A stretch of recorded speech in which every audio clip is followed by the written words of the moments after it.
morning, Nikita. Early Good bird. morning.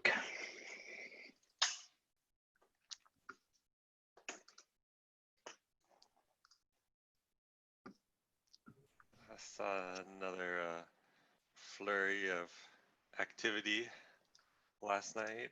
Looking through the emails. Flurry of activity. What you're talking about? Flurry. On just stuff in the instrumentation repo. Work going on. Ah, A lot of. It seems like currently most of our contributors are in Europe. yeah, seems so.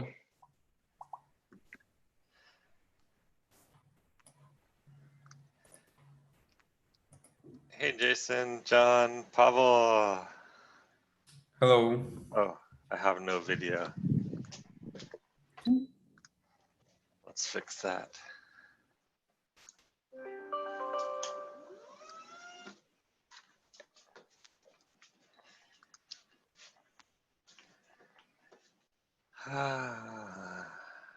How are you all enjoying the Portland rain? Right? Yesterday was something. We certainly got Oh, I've quite never nice. been so happy for a massive downpour. Yep, same. And now it's sunny again. It's great. It's sunny? Yeah, for a few Somehow- hours. I just woke up. I haven't looked out the window yet.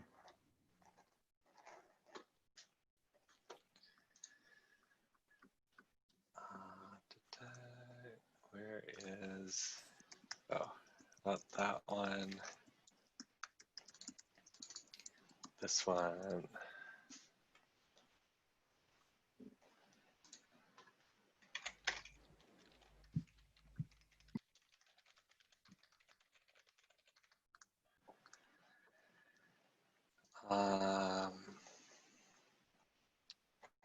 Hey, Sergey. Jason, other Jason. Jason Keller, welcome.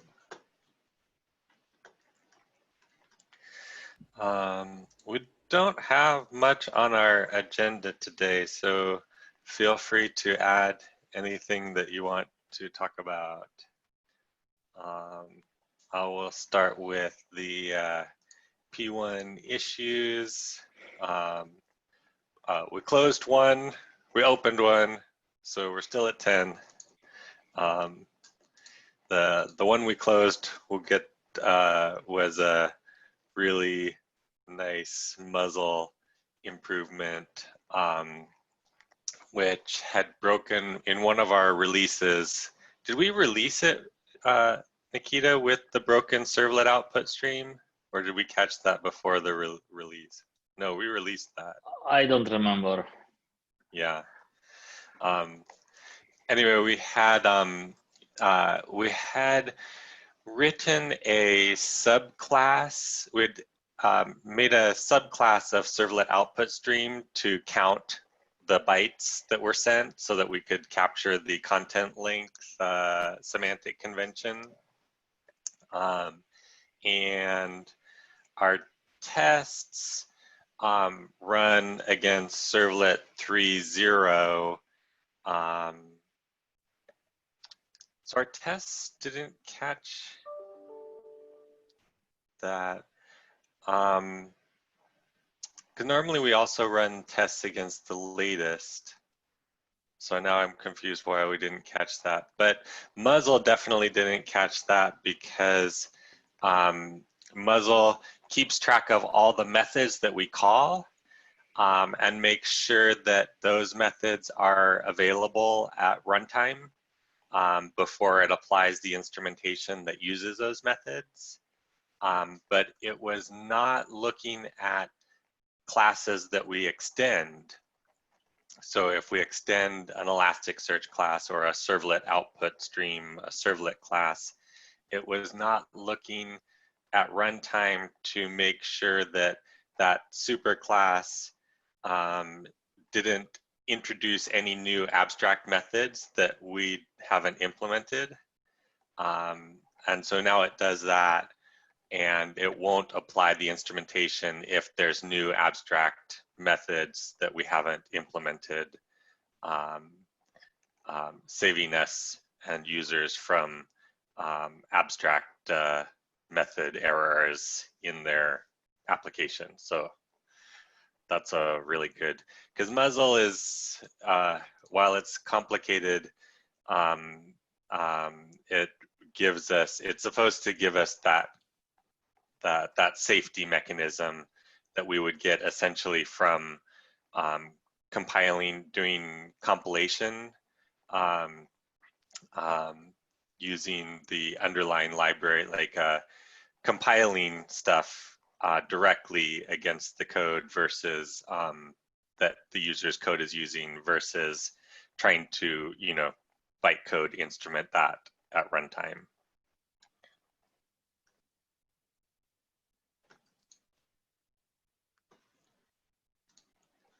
All right, and Tyler's here, full house, welcome. And thanks to So- that change, we now have one more person who kind of understands how Muzzle works, which is, so now we have two. Mateo, I don't think yes. so. And Tyler, yes. I don't think Okay. I count. Oh, you don't count. Ah. I think that I don't really. What I'm saying is, I don't really understand it well. I think the chance that we can get Muzzle documentation from Tyler is even slimmer than from Trask, and they are pretty good in case of Mateusz. That's awesome. Yeah.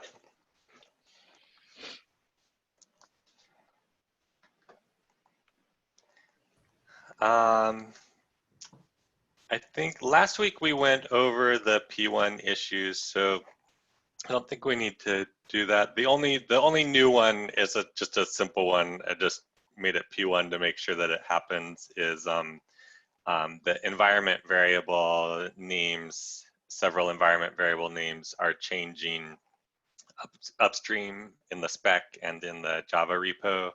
So once we pull in this, the latest snapshot, or we tend to try to keep the main README up to date with the latest release that we've made. So like in this case, for updating the environment variable names, we would tend to, ideally we'll put in a PR for that to make that change, but then we won't merge it until the release is actually made, since this is where kind of the landing page for users. So since these properties are same across languages, wouldn't it be better to just reference a spec or have a website and just reference the website? We had exactly the similar problem in Jaeger clients, and so we ended up just documenting everything on the website, and then from the clients we reference it to the website. But in this case, we will have the exactly same problem, that spec can be updated, but our release is not yet. So then But say documentation. once we're GA. Yeah, once we GA, then probably that will be. I mean, spec at the same spec will be probably also versioned at some point. So maybe we could have like a table. Tag, link to a specific tag that. Yeah, that makes a lot of sense to me, because I was updating something and just noticed that we don't have defaults, for example, default column. I think we normally say what the default is. It's just not in a separate column. Default, yeah. So I think we do list the defaults, but yes, we also don't dock all those batch span process. Oh no, we do here. Okay, yeah, these will be great. Maybe we should even look at that sooner if we could reference a tag if we're up to date. I think we rely on most of these to be implemented in the SDK. So we would want to check if all of these are supported in the Java SDK. But yes, I like that. Makes sense to me. This does look like pretty much exactly the same thing. Oh.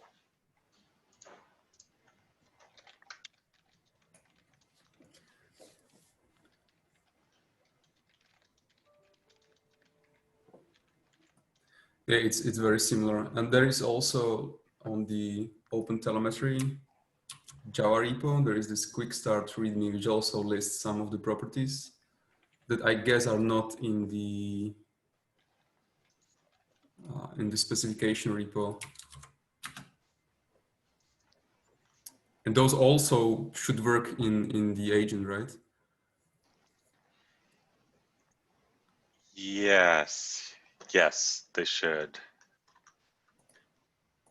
This documentation definitely needs to be updated also.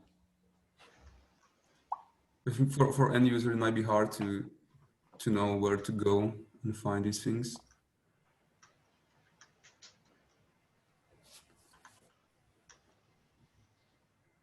Max links. Oh, I see. If they're not in, do we have those max links? Do we have anything? Do you know if we have anything in the SDK that's not in the Java repo? I mean, sorry, anything in the SDK that's not in the spec? Yes, that's think max attribute size. Yeah. Yeah. The last one. No, not this one. The last one. length, Max utter length. Oh, okay, gotcha.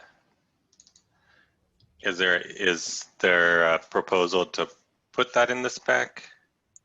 Not right now. Currently, there is proposal to document or to make it to document the configurability of all other properties, like on the screen. But that's not attribute length yet.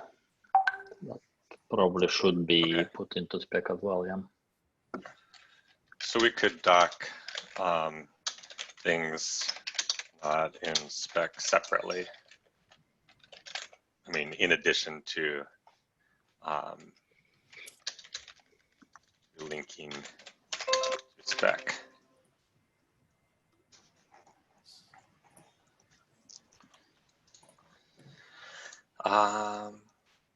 Cool. More topics. We need more topics. I have a question. So I just want a confirmation. Can we now use Java 8 specific APIs and features in agent?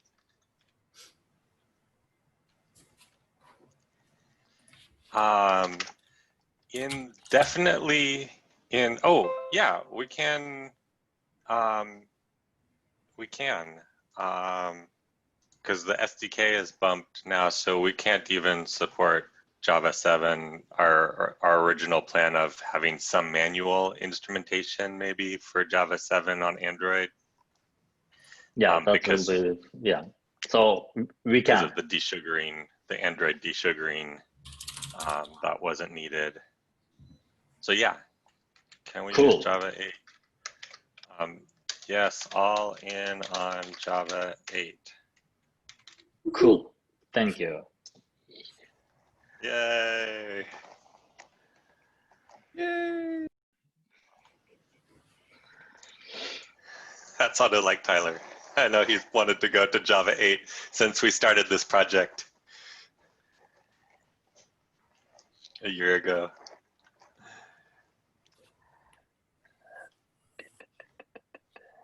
All right, more topics. Or this meeting will be very short. Yes. So I wanted to discuss how you guys actually debug the agent, or what is the workflow when you're working on the agent, you implement something and you would like to try it out on a sample application. So what part, implementing like something in the instrumentation? Yeah, or it can be something? two things, like the instrumentation. Let's say add something to an instrumentation for, I don't know, JDBC, and I would like to try it out on my sample app. Or I modify something in the agent core classes. I'm still new to this agent, so bear with me. I don't have maybe the right terms. Yeah. Yeah, so basically two things, yeah. The instrumentation and then some logic that handles, I don't know, class loading or some internal configuration or things like this. Yeah, maybe initialization. Yes. Would be like, yeah, two good examples. Nikita, you wanna, how do you do, what's your workflow for for instrumentation work? Ask me when lastly I have done that.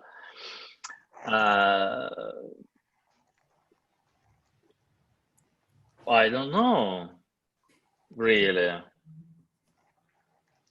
Like, for example, I mean right now, debug logs and logging exporter are usually the tools I used.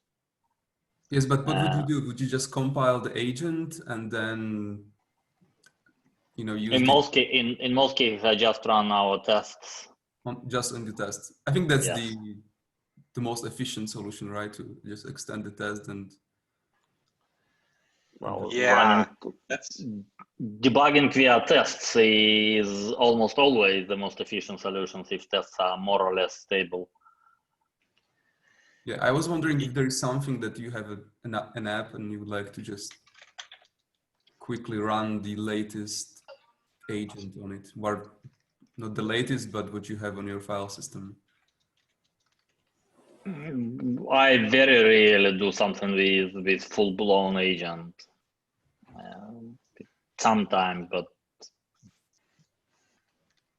if I still, yeah. Yeah, I mean, so yeah, I had a problem that when I debug running tests, breakpoints sometimes doesn't work on the instrumentation code.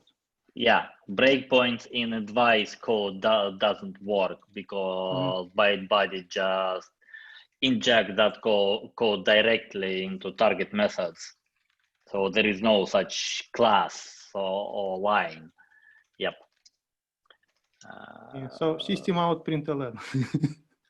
Yeah, essentially. And thread dump current stack. So my two tools. Is this is how I do that? Is there a better way? I'm always doing thread. You have thread. Where is I just had thread dump stack. Thread static method. Yep. This?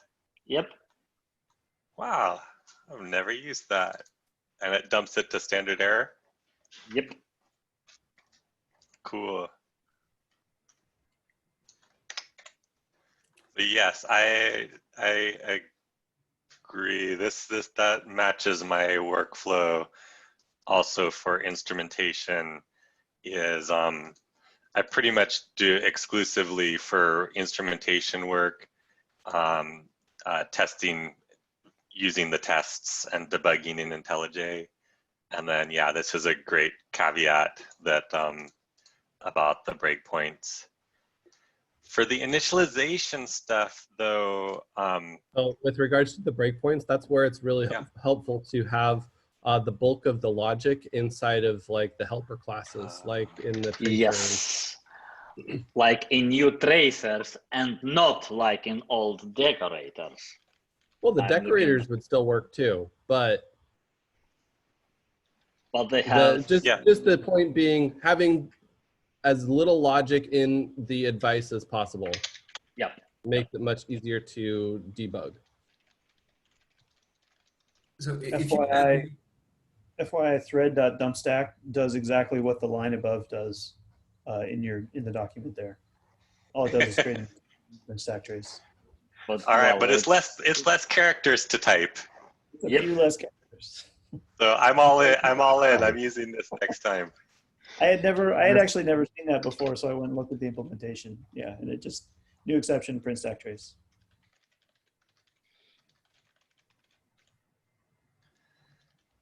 Yeah, no, this is a great point. Yeah, one thing with the decorators had the same benefit. As we've been with the new tracers, it has been reducing the amount of code still in the on method enter and on method exit. But we still do sometimes need logic there, so it's a good reminder for us to, where possible, push that logic into the tracers.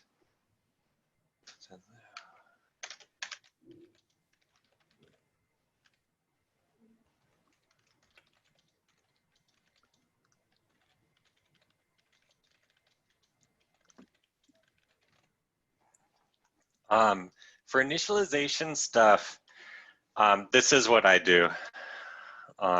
This is when I need to, this is the time when I need to compile the agent. And honestly, the initialization stuff, so I don't know, does anybody, from my recollection, the debugger attaches too late for Java agent initialization work. So like I can't stop the breakpoint in agent initialization. So I end up using, again, system out print lines exception print stack trace. Can't you put the debug, like the debug parameters to have, there's like a one you can force it to do the very first thing? Yeah. Yeah. Yeah, but I think even with that, it waits too late. It waits sometime after pre-main and before main. No? No, that should be before pre-main. It should be before everything. I'm not sure. So if this is a remote attach, then I agree with Trask. I have not been able to have remote attach debug pre-main stuff. That said, if you launch the program within your debugger directly, then I have been able to debug pre-main stuff. Interesting. So, how is that different? I wonder. I don't know why it's different, but there seems to be a difference in behavior.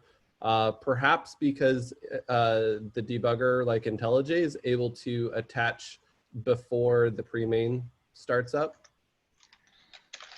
Let's see if Google can tell us really quick. If you're starting that remote process with the whatever the wait equals true, or I don't remember what the flag is, it literally does nothing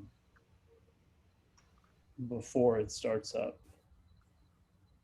I'm almost positive of that. Suspend equals Y, that right there. Yeah. Yeah, I don't know why like this is ringing a bell that this has not worked for me in the past.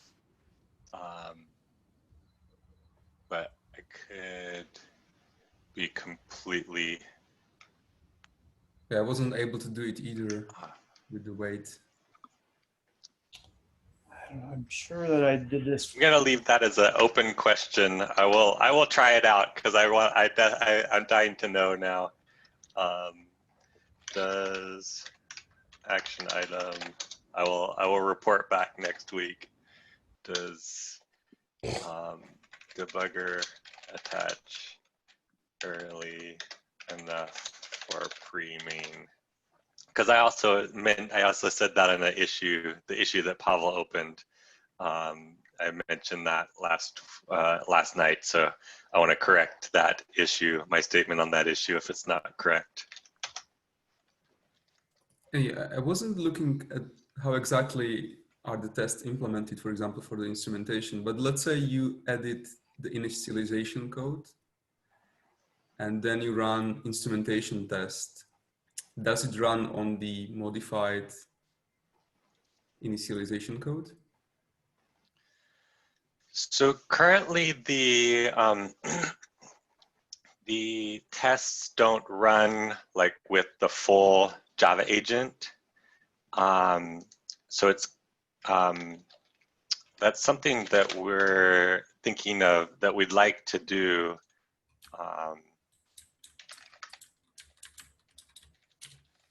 We have an issue for it. Yeah, using a real Java agent, that it would potentially give us a few benefits. And that actually could be one, is it would go through our full initialization routine. As it is, if you look in the agent test runner class that all of the tests extend from, you'll see we're doing this Byte Buddy dynamic attach,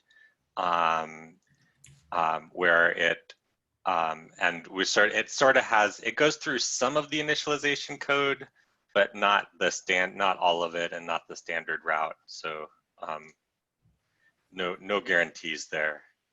I'd say for like the exporter stuff that you were doing, I think you would need at least that's my current workflow, is build the full Java agent and test with Spring Pet Clinic.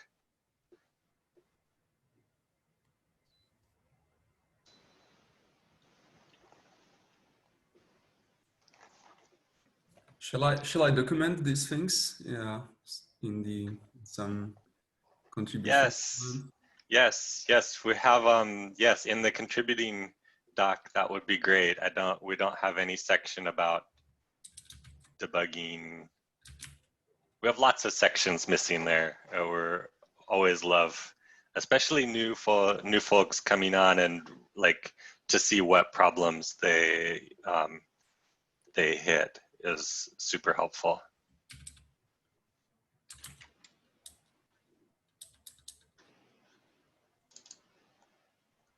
Hotel propagator. Carlos is here. Hey, Carlos. I'm like, this looks like something Carlos added. Yes, totally. Yeah, I just wanted to let you know, Trask, especially Trask, Production Nikita, and the rest of the maintainers. This is a very small iteration and specification for defining what is left of this. So please approve. We don't have to do it here. It's super simple, but still we need your input. If there's something that should be removed or added, even if it's small or whatever, just let me know.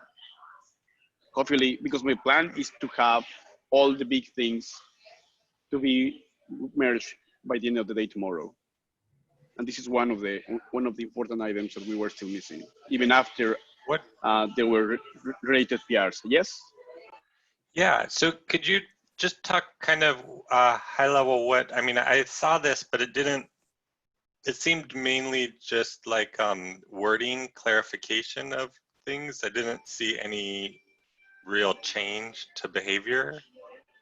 Yeah, I think that the changes, most of the actual required changes for closing this ticket were in 2 PRs. One of them was for specifying how B3 should behave in general. The other one is just for listing the actual canonical names for the propagation formats. That's about it. Okay. And nobody complained. I was asking people like Alex, who works at Alexstep, and he's doing auto instrumentation for Python. It's fine. So. Okay. I think I'd seen OT tracer for that open. This is the open tracing one, right? Yeah. Like, Well, it's we used only use- by large set, but yeah, Okay, the we're idea supporting back of it. Yeah. we're supporting that in the Java agent. We support X-ray here and OT tracer. So it would Yeah. be nice if I don't Although- know what. Yeah. Well, the situation is in the specification. Sorry for interrupting. I had too much coffee today. No, the specification basically mentions that AWS or Open Tracing and other external formats must be in their own repos. So we will be moving them out of OpenTelemetry Java. And then after that, and this is why I'm not listing them into the well-known formats. And then after this, it's up to the instrumentation to decide if they want to import these packages with these external propagators, which is perfectly possible. It's up to you. Okay. Got it. Do we document? Oh yeah. Yeah, so we do, okay, so yeah, we need to support baggage. But these seemed like the names that they gave. But yeah, makes sense to me. I will update the names. One of the things is that even though we have B3 and B3 single, going forward, we will only require B3, which would be a propagator which will do to extract both formats. But that has to happen in OpenTelemetry Java first. B3 so B3 single, Oh. it's something. Oh, cool. It's like, yeah. So this will go away and they'll just be B3 and that'll handle both magically. Yes. Nice.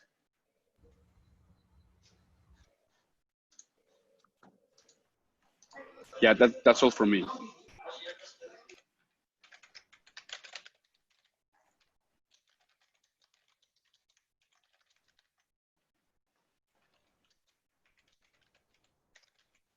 Maybe don't say that it's going away, just that it's being merged in. Thank you.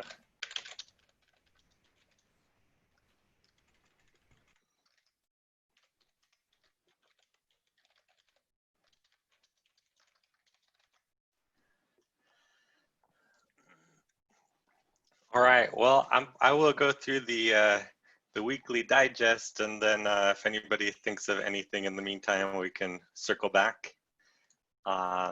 So we've got we support multiple exporters now. So OTLP exporter environment variable, you can specify. You can send your data to both Zipkin and Jaeger if you like.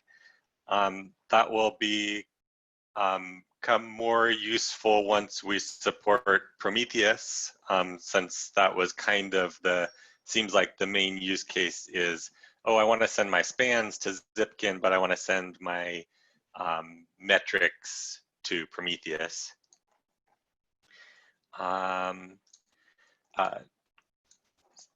More work on decorators to tracers, to the new tracer hierarchy. So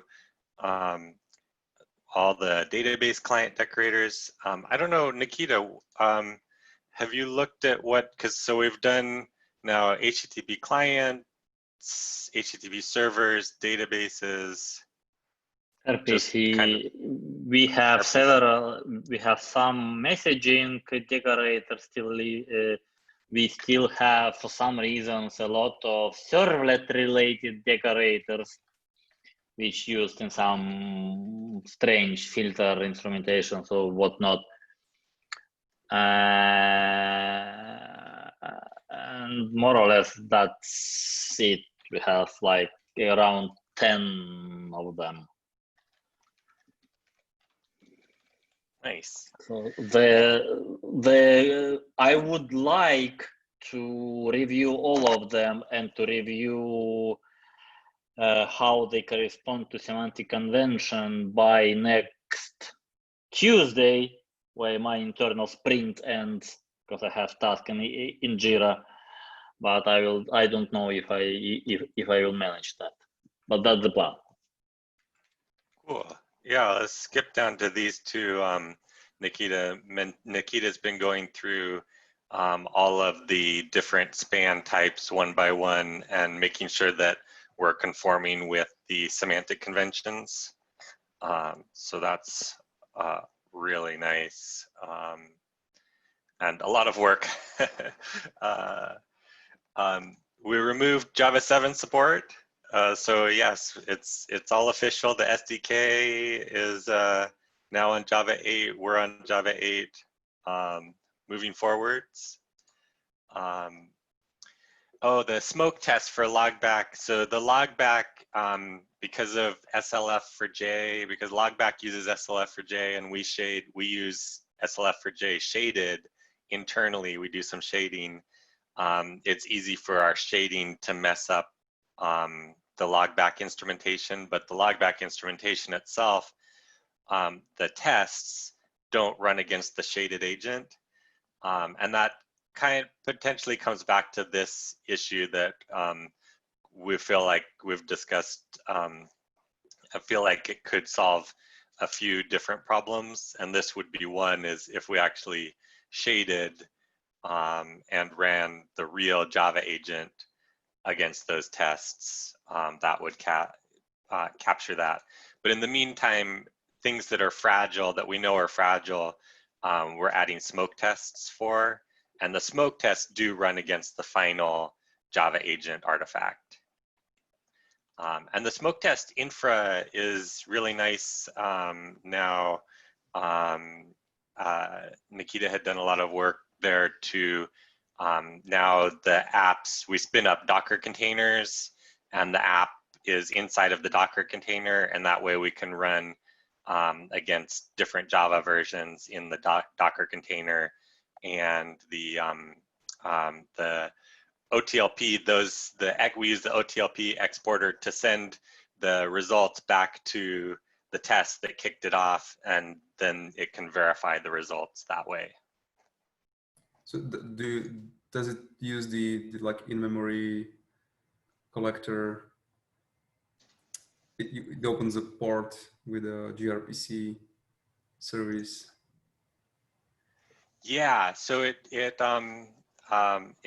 creates a gRPC service, right, using the same protobuf definitions that the collector uses, but then it's just a real simple in-memory collector, right, that then the tests can use to verify data. Because I saw somewhere in the code base, I think, the full collector config file. We used to have the full-blown collector in smoke tests, but then we hit an issue between different versions, released, unreleased versions of collector and code, blah, blah, blah. And so now we have just a fake backend which talks gRPC, but that's it. So if we still have some, yeah, that one.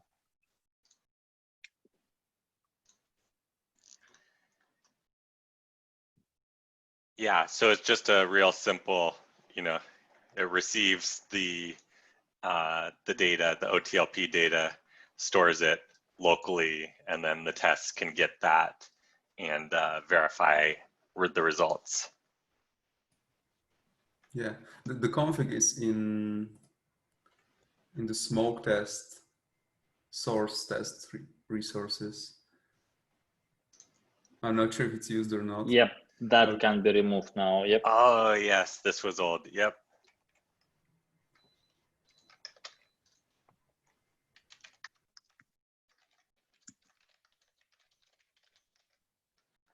Cool. How do I get it to, there we go. Instrumentation for AWS Lambda. So Anurag's been doing work for assigned to me. Sure, Google's too smart. For AWS Lambda, adding instrumentation for that support. And I think we talked about it last week a little bit, the problems of functions as a service and instrumentation. but they are trying to tackle that as far as how that it would work for overhead, both the overhead, since you have to spin it up just to handle a single request that's incoming, for example, and then also the flushing at the end, having to do that essentially synchronously at the end of the request, because at the end of the request, the VM gets frozen. So will be interesting to find out, follow how that goes in the future. MDC instrumentation for Log4j 2. So this is the same where now we inject. So if customers are using Log4j 2 and they have their configuration, their configuration, they can encode, use those MDC properties for trace ID, span ID, and I think it's trace flags. So they can encode those into their logs so that they can get correlation. And I know a lot of vendors support ingesting these logs and auto-correlating them. I imagine both Splunk and Datadog do that. I know Datadog was using the MDC stuff previously. Yeah, also. Datadog does. Was this something that we had in the repo and then had to get pulled out because of the OTel support for the scope interceptor thing? Yep. Yeah, it never made it. Yeah, it never. I had to remove it from the very beginning because of the scope listener problem. Okay. So the way that it's implemented now doesn't use a scope listener. It instruments basically the append method. So the internal like Log4j append, and it takes like a log event, and then we add the MDC properties at that point to that log event, so that then it can get logged out. So aren't those MDCs a copy on write thing though? So if they're doing very heavy logging, won't that cause pretty significant overhead? So there's kind of overhead in both directions though, because if we use the scope listener, especially in reactive environments where there's a lot of thread hopping, then we're doing that on all the thread hoppings, even if they're not doing any logging. Okay. So I think it's kind of better to optimize for the low logging case, since that's the more like, if somebody is really performance sensitive, they're probably not going to be doing massive logging. Yeah, good point.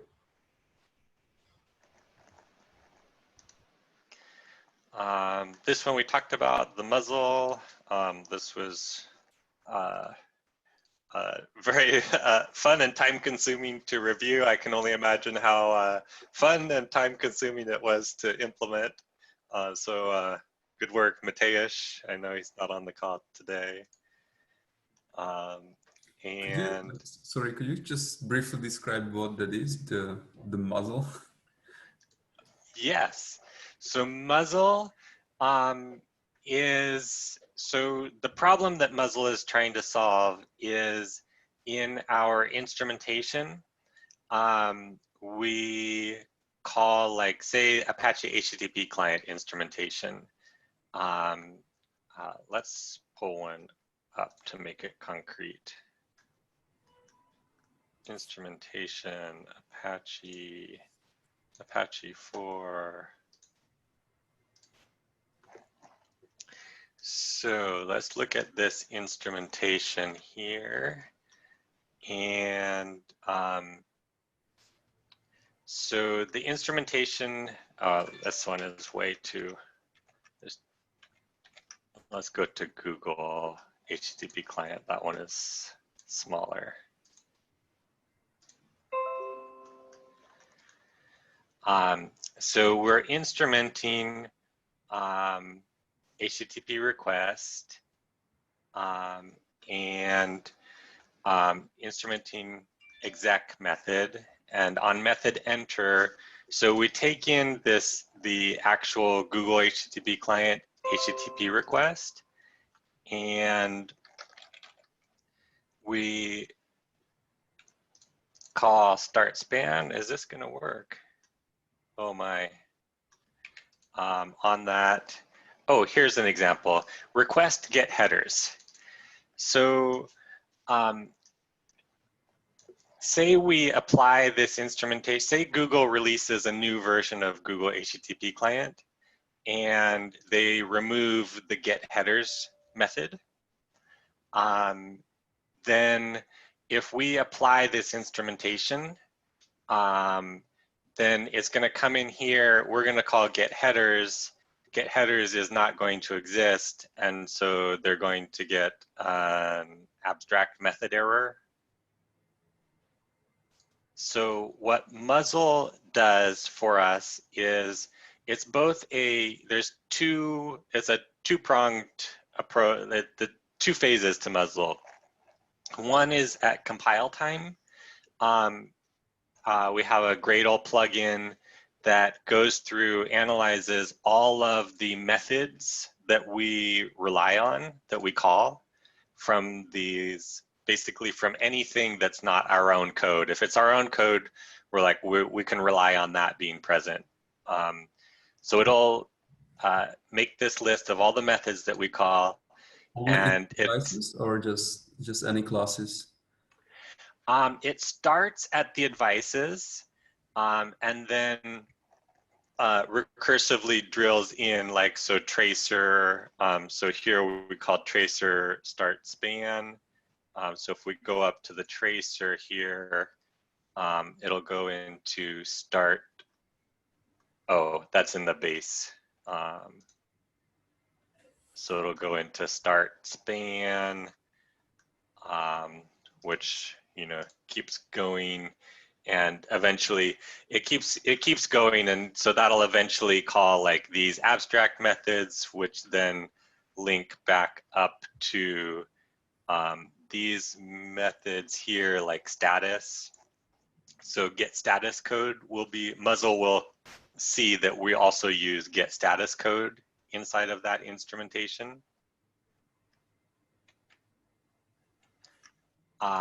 And so it'll make that list of all those things at compile time, and it'll stuff those into this instrumentation class in a new method. It'll bytecode instrument this class, add a new method called muzzle matcher, get muzzle matcher. And actually I just put in, because Mateusz and I were kind of chatting about this, muzzle check optimization. So it's kind of cool if you decompile, you can see what this get instrumentation muzzle method looks like. And it's kind of enormous. And so this issue, Mateusz and I are chatting about ways that we could maybe optimize this or reduce this a little bit. But basically it builds up these huge matchers that then are used at runtime to verify that the when it tries to apply this class, so say we match, okay, we're like, oh, okay, we matched this type, the user brought HTTP request, but this HTTP request doesn't satisfy the muzzle constraints because they're using a newer Google library that doesn't have get headers anymore. Maybe they decided to, you know, migrate away from the getters, right? And they just renamed it to be headers. And then, so Muzzle will see that it doesn't match and it won't apply this instrumentation at all, which is, you know, not awesome because the customer is not going to get telemetry from the Google HTTP client, but it's a lot better than breaking their app. So it definitely serves its purpose. Yeah, and so for example, what happens with the response? Because we saw that we also are using the response object from the Google HTTP client, but there is no response in the type matcher. In the type matcher. Oh, yeah. So this, first of all, it just says this is sort of because the muzzle matching is much more expensive because it goes through, you can see how long some of them are here. So we do the type matcher first to make sure that we find something that we want to instrument. Mm-hmm. And then we apply that whole muzzle matcher. And the muzzle matcher really goes against the class loader that the type is part of, that we're considering to instrument, because they could have different versions of Google HTTP client inside of different class loaders. So the muzzle matcher will then check that, for example, so this is something partly why I opened this issue, because we don't really need to verify that this type is present because this is our type. But if we find something here, it's verifying that this exists, that this class exists, and it's public. Just a tip. There's actually a print references task on Gradle that you can see all of the references for a particular module. Print references task. So you you can Gradle do print references like that? For a specific instrumentation.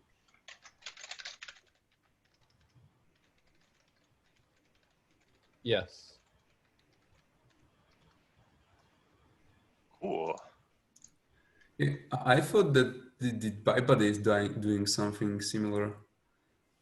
Like there is some protection against when symbols change.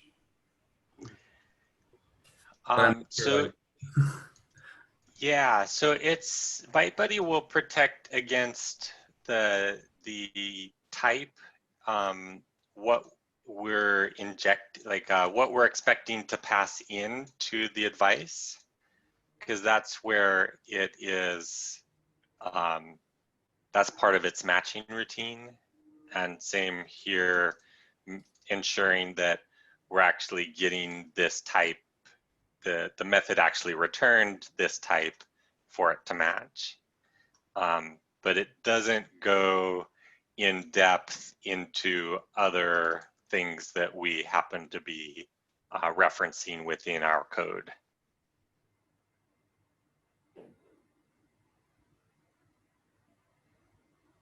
Does that make sense? Makes sense, totally, thanks. And so this muzzle is just, it's our implementation. It lives in the Java agent, right? There is this also plugin. And yeah. So this came from Datadog from, I don't know, you said, Tyler, it has been there for a long time. It was in the early days. Yeah, it was something that we developed very early on as a way of being able to support multiple different versions of a particular a particular library. So, being able to distinguish between Netty 4.0 and 4.1, for example. Yeah, that's a really good point, is that since the muzzle will then automatically, if the user has Netty 4.0 on their class path, muzzle is going to notice that, okay, all the 4.0 methods that we rely on, because there was major breakage, between, especially, the 3.8 used a whole different package name, so that was easy. But everybody struggles with instrumenting Netty 4.0 versus 4.1 because they're sort of similar, but there's some important API breakages. And so Muzzle will automatically detect that, and it'll suppress the wrong one that doesn't match the APIs that we use in our instrumentation and use the right ones. And this way, so like in GlowRoot, I had the same problem, but I used the less elegant solution of reflection. So I had one, instrumentation, but would check like things via reflection to see if it was which version of Netty it was, and then apply things appropriately and use reflection there. So I put links in Muzzle the is chat for the way that we do it, just in case people are curious. I link to ours. Oh yeah, cool, awesome. Great. Oh yeah, Jason, the YouTube, I finally got the YouTube video never made it to YouTube, but I harassed people and they found it and they uploaded it. So I have it queued up to watch now. I know you were dying to be a YouTube star. Yeah, let those royalties really start rolling in. Yeah.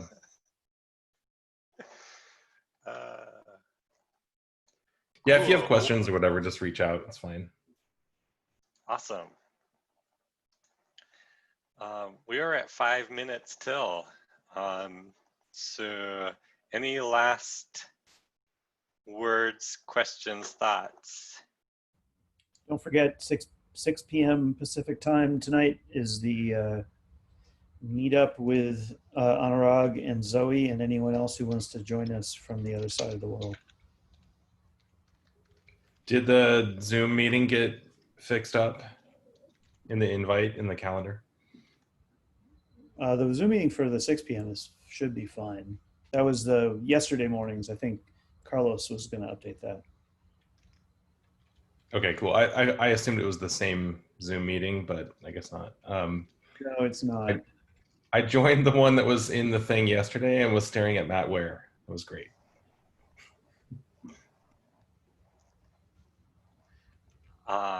Yeah, we noticed that during the meeting that the location had been updated, but the link in the meeting notes was still the old link. Yeah, so we do have we have two Asia Pacific friendly time meetings now each week. And we're combining those across both SDK and instrumentation.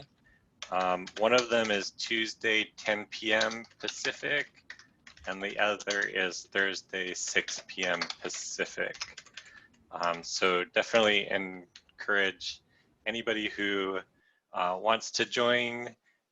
This one tends to be more of a recap of the meetings that we have now on Wednesday and Thursday across those 6. And this one tends to be topics more like maybe more like a traditional SIG meeting where we have topics and we discuss and try to resolve stuff. And everybody's welcome to all of them. All right. Well, great seeing everybody. Till next time. Have a good day. Bye. Ciao. Bye. Ciao.